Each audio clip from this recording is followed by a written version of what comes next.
नमस्कार, Dane news देख रहे हैं आप और आपके साथ मैं हूं प्रतिज्ञा कश्यप। खबरों की शुरुआत से पहले एक नजर डालते हैं उन खबरों पर जो बनी हैं आज की सुर्खियां।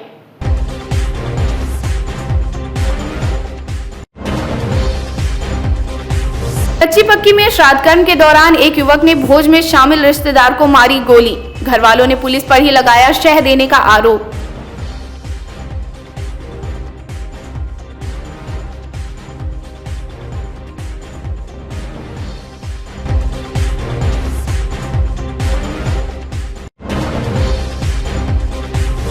मुजफ्फरपुर के इंजीनियर युवक ने लिख डाली अनोखी प्रेम कहानी। कहा मोहब्बत की कभी नहीं होती मौत, भाषाई दीवार तोड़ लव स्टोरी को बना दिया यादगार।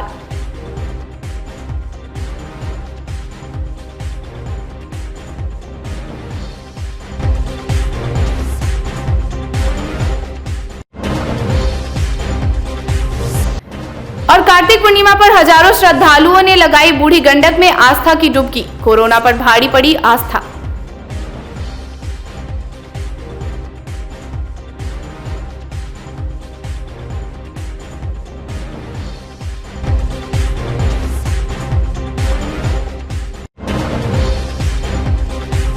ये थी आज की सुर्खियां, अब खबरें विस्तार से। रविवार की रात कच्ची पक्की मोहल्ले के एक घर में चल रहे श्राद्ध कर्म के दौरान गोलीबारी करने वाले युवक को जेल तो भेज दिया गया, लेकिन पीड़ित परिवार का कहना है कि आरोपी युवक को गोलीबारी करने के बजाय शराब मामले में जेल भेजा गया है। अधिवक्ता राकेश कुमार के पिता हरिलाल प्रसाद के श्राद्ध कर्म के दौरान ही स्थानीय युवक राजीव कुमार इंडियन ने गोली चला दी। गोली राकेश कुमार के मौसेरे भाई अमित प्रसाद के पैर में जा लगी। गोली चलने से अफरा तफरी मच गई। भोज में शामिल लोग इधर उधर भागने लगे। घर के सदस्यों ने आरोपी युवक को खदेड़ कर पकड़ लिया। मौके पर पहुंची सदर पुलिस ने आरोपी को अपने कब्जे में ले लिया। घर वालों का आरोप है कि आरोपी इंडियन को पुलिस का शह मिला हुआ है। श्राद्ध कर्म में उसे किसी ने बुलाया भी नहीं था। पुलिस की रवैये से पीड़ित परिवार काफी नाराज है। आरोपी राजीव कुमार इंडियन को मौकाए वारदात से ही पुलिस ने गिरफ्तार कर थाने ले गई, लेकिन जब उसे जेल भेजा गया तो बात सामने आई कि शराब पीने के मामूली मामले में उसे जेल भेजा जा रहा है। खुद आरोपी ने भी यही कहा। हालांकि पुलिस इस पर कुछ भी नहीं कह रही है। घटना है कि यह के जो आदमी जो बोल रहा है यह का उग्रवादी हुआ है, समझे ना, उसको कोई पसंद नहीं करता है। यहाँ आया, निमंत्रण को नहीं दिया। कौन आया यहाँ? वही जो गुंडा था, नाम उसका नहीं जानते हैं, बगल में उसका घर है, ठीक है। यहाँ का प्रशासन मिला हुआ है। हम कलकत्ता रहते हैं, उसका मामा है जिसका गोली लगा है, जिसका घर में जग है उसका मामा भी है, डॉक्टर का मामा हम है। हमारा भगना गोली लगा है तो हम इसको सबको बोले उसको जला दो, भाई कोई सुना नहीं। प्रशासन मिला हुआ है, यहाँ का मंत्री मिला हुआ है, मुखिया मिला, सब मिला हुआ है। क्या किया आके यहाँ पर? अभी बैठा रहा, श्राद्ध कर्म चल रहा था। किन? हाँ, श्राद्ध कर्म बोलो ही क्या, हरि प्रसाद का श्राद्ध कर्म चलता रहा। आया, बैठा, ताका, गोली मार के चलता रह दिया। गोली किसको लगा? हमारे भगीना के लगा है। उसका नाम है अमित। ये है, क्या नाम लिखता है वो अपना? नाम तो सर हम नहीं जानते, हम तो कलकत्ता से काले उतरे हैं। इंडियन नाम बोल रहा है। इंडियन लोग बोलता होगा, बाहर का लोग जानता होगा। यही के तो है, बगल का है। थाना है तो क्या करवाए? थाना प्रशासन उसी के मिला हुआ। मैं आया हूँ अपना मौसा के घर। मेरा मौसा डेट हुए, मैं उसी टाइम कर दिया था, सलाद था। मैं यहीं पर आया था तो मैं वही खा रहा था तो राजीव, क्या नाम, राजीव कुमार उफ इंडिया गोली मार दिया मेरा थे। मैं गोली मारा? ऐसे में खड़ा था, वो भी अपना खड़ा था, 5-6 लड़का मजा तो अपने में कर रहे थे, मेरा तो मार दिया गोली। इंडियन है कौन? इंडियन यही है, गुंडा राज है, तिटौन है। गुंडा है? पिस्टल कहाँ पर रखे बता? पिस्टल उसी के हाथ में देखा हूँ। दारू भी पिए मतलब? कौन वो? मालूम नहीं, दारू पिया थी। आपसे बहसा बहसी हुआ? नहीं, मेरा टूस भी नहीं हुआ है। मैं उस टूस भी नहीं पहुँचा रहा था, मेरा तो बहसा नहीं हुआ है। उसी तरह निकाला मार? हाँ। उसके बाद क्या हुआ?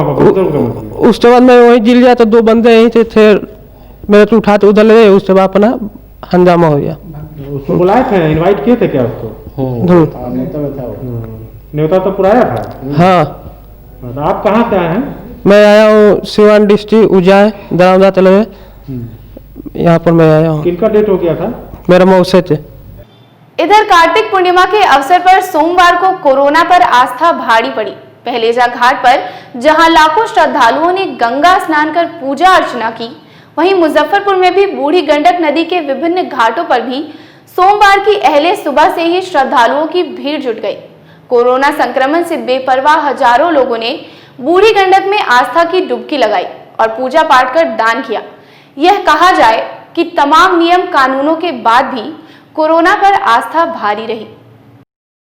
है गंगा स्नान का दिन, आज का दिन शुभ माना गया है, तो हम लोग सोचे हैं कि अपना नदी अंदीना में तो आते नहीं हैं, आज शुभ दिन है इसीलिए हम लोग आए हैं अपना पूजा करने गंगा मैया को। और जितना भी अपना काल कंटक शरीर का जो भी है, आज कार्तिक का पूर्णिमा है इसीलिए हम लोग आए हैं। ऐसे भी हम लोग छठपट किए थे तो अपना आज नहाने आए।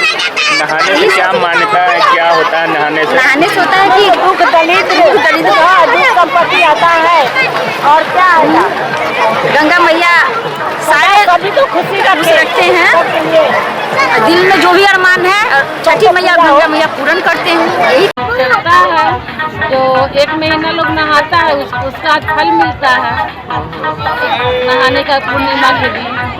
और क्या क्या होता है इसमें? आज गंगा दशहरा है, जो 1 महीना लोग नहीं नहाया जो आज नहाने से फल मिलता है। अभी यहाँ पर जो है घाटों पर बैठ के क्या जो 1 महीना जो प्याज लहसुन नहीं खाया ना, जो आज खाएगा, आज से शुरू हो गया। और क्या कुछ कहेंगे? और कुछ नहीं बस इतना। कोरोना का कोई डर, मास्क इस पर कोई डर है कि नहीं? डर है तो, लेकिन पूजा पाठ के सामने सब मतलब कार्तिक मास का पावन महीना का पावन अवसर पे आज गंगा स्नान पे हम लोग गंगा घाट के किनारे स्नान करने आए हैं और मस्ती भी किए बच्चों के साथ। अच्छे से हम लोग अपने घर से बना के कुछ लाए और अच्छे से खाना पीना सारा चीज़ किए हैं। नहीं, यहाँ पे कोई कोरोना का कोई डर नहीं है, न मास्क है न सैनिटाइजर, ऐसा कुछ डर नहीं है। मास्क एक्चुअली हम लोग लगा करके आए हैं। हाँ, लेकिन कोई डर नहीं है कहीं आस्था पर डर है? नहीं, डर तो नहीं। आपने सोशल डिस्टेंस बना करके लोग सोशल डिस्टेंस करिए और मास्क लगा के आए हैं और यहाँ निकाल के और गंगा घाट पे नहाए हैं। डर क्या है, आस्था है, तो आस्था के कारण तो हम लोग डरते भी नहीं है, छठ भी किए। क्या वैसे तो उत्तर और दक्षिण के भाषा पर आधारित कई किताबें लिखी गई, कई फिल्में भी बनी। अब मुजफ्फरपुर के एक युवक ने इन भाषाओं पर एक अलग लव स्टोरी लिखकर फिल्मकारों को भी हैरान कर दिया। जी हां, अहियापुर के प्रत्यूष माधव ने अपनी नॉवेल में राज और रिया की प्रेम कहानी को अलग ही अंदाज में दर्शाया है।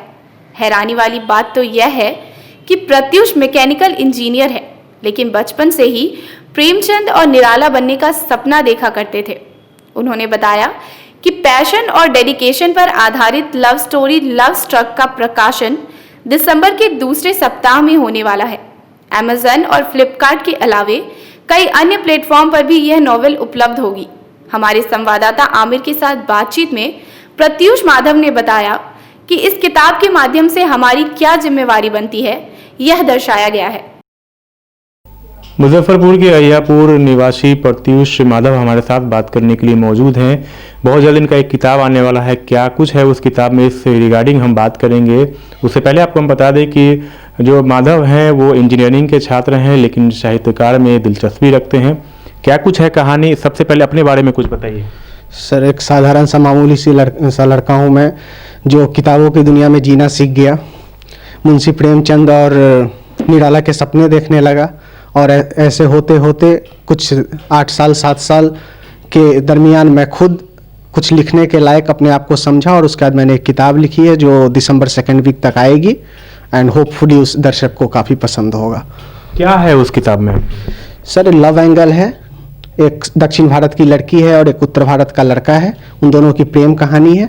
बट उस प्रेम कहानी के तहत मैंने ये संदेश देना चाहा, उचित समझा है कि कश्मीर से कन्याकुमारी तक हम एक हैं, एक भारत श्रेष्ठ भारत का मेरा उसमें सपना जो मोदी जी का है वही मैं साकार करना चाह रहा हूँ। कुछ अंश बताइए किताब का, जो युवा के लिए लिखा है आपने, उसका कुछ अंश बताइए।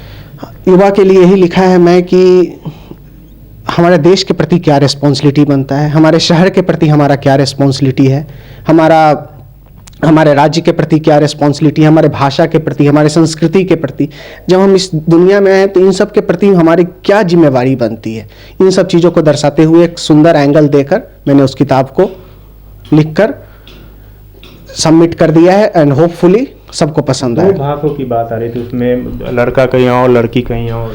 जी, लड़की को मैंने कर्नाटक स्टेट से दर्शाया है, लड़का को मैंने दिल्ली से दर्शाया है, और दोनों एक हिंदी भाषी हैं, एक कन्नड़ा भाषी हैं। और एक दिन fine day they get up और उन लोग आपस में बात करते हैं कि क्यों ना ये अंग्रेजी में जो हम लोग बात कर रहे हैं, क्यों ना हम तुम्हारी मातृभाषा सीखें और तुम मेरी मातृभाषा सीखो। इसी से तो हमारा देश यूनाइट होगा, क्योंकि भाषा के बिना देश गूंगा हो जाएगा। तो वो लोग आपस में बात करते हैं, एक दूसरे का भाषा सीखते हैं, और इसी के जरिए मैं एक मैसेज देना चाहा हूँ कि first priority to Indian language, उसके बाद है अंग्रेजी। और एक वर्ड उसमें कहा गया, प्यार करो अय्यासी मत करो, उसका क्या है? ये कि आज के दुनिया में, आज कॉफ़ी शॉप पर मिले, 2 बार चैटिंग हुई, फिर पसंद नहीं आया, फिर जाके ब्रेकअप हो गया, तो मैंने उसमें दिखाया, उसका नाम ही है लव स्ट्रक। वो एक ऐसा फीलिंग है जो आपको किसी एक आदमी से केंद्रित होकर कहीं दूसरे जगह जाने नहीं दे रहा है। तो प्यार तो ऐसा ही होता है, लव डजंट डाई, मोहब्बत की कभी मृत्यु नहीं होती। तो मैंने उस भाव को भी वहाँ प्रकट किया है अपने किताब में। एक सवाल है, आप इंजीनियरिंग के छात्र थे, अचानक साहित्यकार में कैसे आपका दिलचस्पी है? इंजीनियरिंग के छात्र थे, इसमें कहीं से कोई दो मत नहीं है, बट मैं इंजीनियरिंग का कभी नहीं रहा, मैं हमेशा साहित्य का ही था। मैं भाषा प्रेमी हूँ, मुझे अटल जी के कुछ काव्य काफ़ी पसंद थे जो मैं याद किया करता था बचपन में। कभी जॉन एलिया का कोई शायरो शायरी पे मैं परेशान हो जाता था कि इन्होंने कितनी बड़ी बात कह दी फकीरी वाली। कभी मैं कैफी आजमी को लेकर मैं परेशान हो जाता था कि एक फिल्म डायलॉग राइटर है और इन्होंने कैसी बात कह दी जो एक फिलॉसफर, आम फिलॉसफर नहीं कह पाएंगे।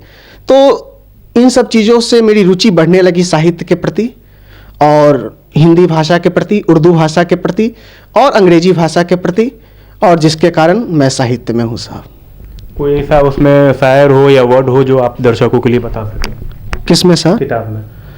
किताब में शायरी है कि बस तेरी ही मुंतशिर थी मेरी आस, और क्या था ही मेरे पास। ये हिंदी का, उसमें उर्दू का 2 लाइनर्स है, जिसका मतलब होता है बस तेरे सपने ही तो संजोता हूँ मैं, और दूसरे किस चीज़ का आस रखता हूँ, ये गरीब बंदा। कब तक ये किताब आम लोगों के बीच आ सकती है?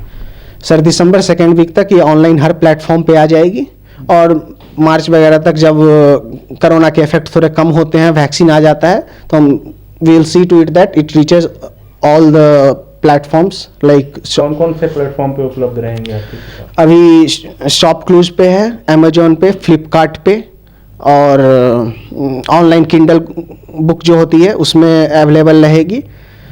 और जब सब कुछ हो जाता है तो हम लोग दुकान से भी कांटेक्ट करेंगे और चाहेंगे कि हर बुक स्टोर पे ये अवेलेबल हो। तो बिल्कुल बहुत जल्द जो बुक्स है वो आम लोगों के बीच रहेगा। इनका कहना है कि अब काफ़ी दिलचस्प ये बुक है और लोग पढ़ेंगे और कुछ अच्छा जानने का मौका मिलेगा। कैमरा पर्सन रविकांत के साथ आमिर, डेली न्यूज, मुजफ्फरपुर। अपने आप को राजद नेता कहने वाले मीनापुर के अमित शाह ने एक बार फिर से युवा राजद के प्रदेश अध्यक्ष कारी सोहेब पर गंभीर आरोप लगाया है। हालांकि इस संबंध में कोई पुख्ता सबूत नहीं दे पाए। अपनी प्रेस वार्ता में अमित शाह ने कहा कि मुजफ्फरपुर नगर विधानसभा क्षेत्र से महागठबंधन के उम्मीदवार को हराने के लिए युवा राजद के प्रदेश अध्यक्ष ने एड़ी चोटी का जोर लगा दिया। अमित शाह का यह भी आरोप है कि प्रदेश अध्यक्ष भोले भाले राजद कार्यकर्ताओं के साथ ठगी का काम करते आ रहे हैं।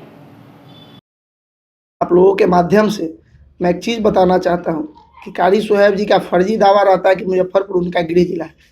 जहां तक मेरी जानकारी में कि उनका गृह जिला समस्तीपुर है, लेकिन यहाँ वो रहते हैं और अपना दावा रखते हैं कि हम मुजफ्फरपुर जिला में।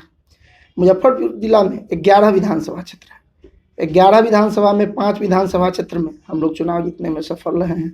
इसके लिए अपने जिले वासियों को मैं हार्दिक बधाई देता हूँ। लेकिन मेरा सवाल प्रदेश अध्यक्ष, अगर उनका यह दावा है कि हमारा गृह जिला मुजफ्फरपुर है, तो वे सामने आकर के इस बात का जवाब दें कि 11 विधानसभा में से कई को विधानसभा में जा करके और अपने प्रत्याशियों को जिताने का काम किए हैं या उनके लिए मेहनत किए हैं। मुझको नहीं लगता है, या मेरा दावा है, मैं युवा राजद का सशक्त सिपाही होने के नाते एक जिम्मेवारी से कहता हूँ कि वे कहीं भी युवाओं को बैठा करके मोटिवेट करने का काम नहीं किया है जबकि वो प्रदेश अध्यक्ष है और वो कहीं भी नज़र नहीं आया है। पूरे विधानसभा चुनाव के दौरान कहीं भी नज़र नहीं आया। जहाँ नेता का प्रोग्राम रहा है हाथ हिलाने पहुँच गए हैं और बिहार की युवा उनकी सारी चीज़ों को देख करके काफ़ी अफसोस कर रही है। अपने नेता से क्या मांग करते हैं? हम अपने नेता से मांग करते हैं, युवा दिलों के धड़कन है, हमारे युवा राजद के संरक्षक है तेजस्वी यादव जी, उनसे मांग करते हैं कि ऐसे ठेकेदार और दलाल किस्म के लोगों को अविलंब पार्टी से बर्खास्त किया जाए। अगर ऐसा नहीं होता है तो हमारी लड़ाई जारी रहेगी। आपके माध्यम से मैं बता दूं कि मुजफ्फरपुर जिला गृह का दावा करते हैं नगर विधानसभा के महागठबंधन प्रत्याशी को उन्होंने हराने के लिए क्या क्या षड्यंत्र रचा है, यह तो जांच का विषय है। क्या वो बीजेपी के साथ मिले हुए हैं? वे फर्जी दावा करते हैं कि हम राष्ट्रीय जनता दल के लोग हैं। मैं आपके माध्यम से एक जिम्मेवारी के साथ बताना चाहता हूं कि वो एनडीए के नेताओं से अंदर गठजोड़ है और इस चुनाव में भी उन्होंने साधारण कार्यकर्ताओं से, जो भोले वाले कार्यकर्ता, टिकट के नाम पर बहुत बड़ी ठगी करने की प्रयास किया और उन्होंने ठगा है। अगर इसका जांच का विषय, अगर इसके लिए उनका और उनके परिजनों का अकाउंट खंगाला जाए तो इसमें करोड़ों करोड़ों का लेन देन हुआ है। नगद भी राशि कलेक्शन किया है उन्होंने और बैंक के माध्यम से भी उन्होंने कलेक्शन करने का काम किया। सब जांच का विषय। हम अपने नेता से मांग करते हैं इस बात की कि अविलंब उन पर कार्रवाई हो। कार्रवाई नहीं होती है तो हम जाएंगे रांची, मिलेंगे अपने लालू यादव, हमारे जन जन के नेता, उनसे मिल के अपनी बातों को रखेंगे। आरोप लगाने का आधार क्या है? आरोप लगाने का आधार एकदम सड़क पर दिख रहा है। पूरा युवा इस बात को जान रहा है आज कि खबरों को आगे बढ़ाएंगी हमारी सहयोगी प्रज्ञा।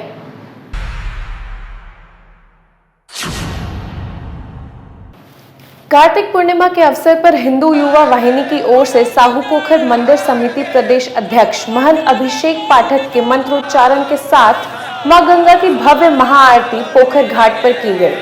मौके पर योगी अभिषेक, योगेश टिंकू, चुन्नू सहित दर्जन भक्तगण मौजूद रहे।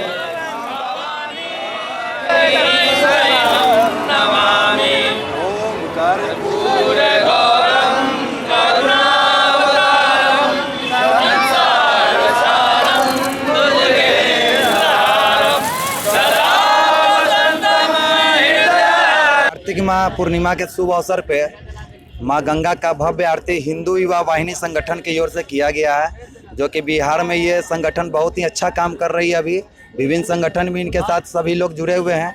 उन्हीं लोग की ओर से मां गंगा का भव्य आरती साहू पोखर घाट पे किया गया है। कार्तिक पूर्णिमा के अवसर पर सोमवार को बालाजी परिवार की ओर से बालाजी हनुमान मंदिर में भव्य दीप दीपावली मनाई गई। विधिवत पूजा पाठ करने के साथ मंदिर को दीप से सजाया गया। भक्तों ने भगवान से प्रार्थना कर वैश्विक महामारी से मुक्ति दिलाने की कामना की।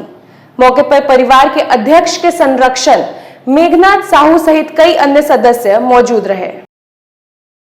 आज बालाजी परिवार के द्वारा बालाजी के प्रांगण में कार्तिक पूर्णिमा एवं देव दीपावली के अवसर पर भव्य दीपावली का आयोजन किया गया, जिसमें मोहल्ले के सभी लोग बड़ी खुशी के साथ दीपावली के कार्यक्रम में भगवान के दरबार में दिया जलाया गया और भगवान से प्रार्थना किया गया कि वैश्विक महामारी जो आज पूरे विश्व को अपने चपेट में लिए हुए है, उससे बालाजी सरकार मुक्ति दिलावे। यही मनोकामना, यही मंगल कामना हम लोग बालाजी सरकार से करते हैं कि इस वैश्विक महामारी से सभी। सोमवार को खुदीराम बोस स्मारक स्थल पर नागरिक मोर्चा की ओर से गुरु नानक देव जी महाराज की जयंती मनाई गई। मौके पर मौजूद मोर्चा के संस्थापक महासचिव मोहन सिन्हा ने कहा कि गुरु नानक महाराज ने छुआछूत, ऊंच नीच का भेदभाव मिटाकर सभी लोगों को एक सूत्र में बांधने का काम किया। उन जैसे महान संत पर लोगों को गर्व है। श्री गुरु नानक महाराज जी की जयंती पर नागरिक मोर्चा शहीद स्मारक पर मुजफ्फरपुर वासियों की ओर से विश्व के महान संत को भावभीनी श्रद्धांजलि अर्पित कर रही है। गुरु नानक महाराज से लेकर श्री गुरु गोविंद सिंह महाराज तक दसों गुरुओं ने जो हिंदुस्तान के लिए, जो दुनिया के लिए जो आदर्श प्रस्तुत किया है, जो कुर्बानी और बलिदान दिया है, जो त्याग और तपस्या किया है, इसकी तुलना नहीं की जा सकती। जो संत अपने आप को कहते हैं अगर सही मायने में कोई संत था तो गुरु नानक महाराज थे। आज भी उनकी परंपरा दुनिया के सारे गुरुद्वारों में चल रहा है। आज भी आप जाकर देखें, गुरुद्वारा में लंगर की प्रथा चल रही है। ऐसा दुनिया का कोई भी गुरुद्वारा नहीं है जहां 200 से लेकर के 5000 आदमी को प्रतिदिन रोटी दाल और सब्जी वही प्रसाद के रूप में खिलाया जाता है। सोमवार को कमरा मोहल्ला में मुस्लिम पर्सनल लॉ बोर्ड के वाइस प्रेसिडेंट कल्बे सादिक के निधन पर शोक सभा का आयोजन किया गया, जिसमें मौलाना अली अब्बास छपरवी ने संबोधित करते हुए कहा कि लोग खाक में सोना ढूंढते हैं, हमने सोना सुपुर्दे खाक किया। मौलाना ने बताया कि कल्बे सादिक साहब शख्स नहीं बल्कि शख्सियत थे। उनकी शख्सियत सिर्फ मुसलमानों के दिलों में नहीं बल्कि हर अमन पसंद दिलों में जिंदा है, चाहे वो मुसलमान हो या गैर मुसलमान। जब तक हिंदुस्तान में कॉलेज, यूनिवर्सिटी, मदरसा, हॉस्पिटल जैसे इमारतें मौजूद हैं, तब तक डॉक्टर कल्बे सादिक लोगों के दिलों में जिंदा है। सबसे पहले तो मैं मीडिया के वसीले से, मीडिया के ज़रिए से मैं आवाम को एक पैगाम देना चाहता हूं कि मौत शख्स की होती है, मौत शख्सियत की नहीं होती। और डॉक्टर कल्बे सादिक साहब शख्स नहीं थे बल्कि शख्सियत थे।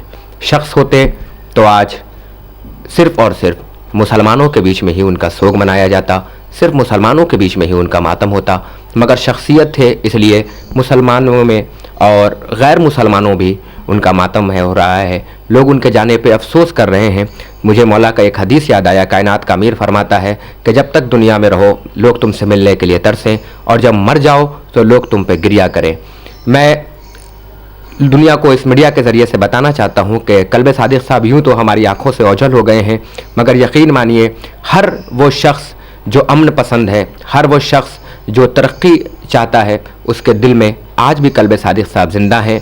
क्योंकि कल्बे सादिक ने हमेशा यही सोचा कि किस तरीके से कौम को आगे बढ़ाना है, यूनिवर्सिटी खोलनी है, यूनिवर्सिटियाँ खोलनी है और मेडिकल्स किस तरीके से खोलने हैं। जब तक ये कॉलेज रहेंगे तब तक कल्बे सादिक साहब लोगों के दिलों में जिंदा रहेंगे। इसी के साथ आज की खबरों का सिलसिला यहीं पर होता है समाप्त। कल फिर मिलेंगे कुछ नई खबरों के साथ। तब तक के लिए डे न्यूज़ परिवार को दीजिए इजाजत। नमस्कार।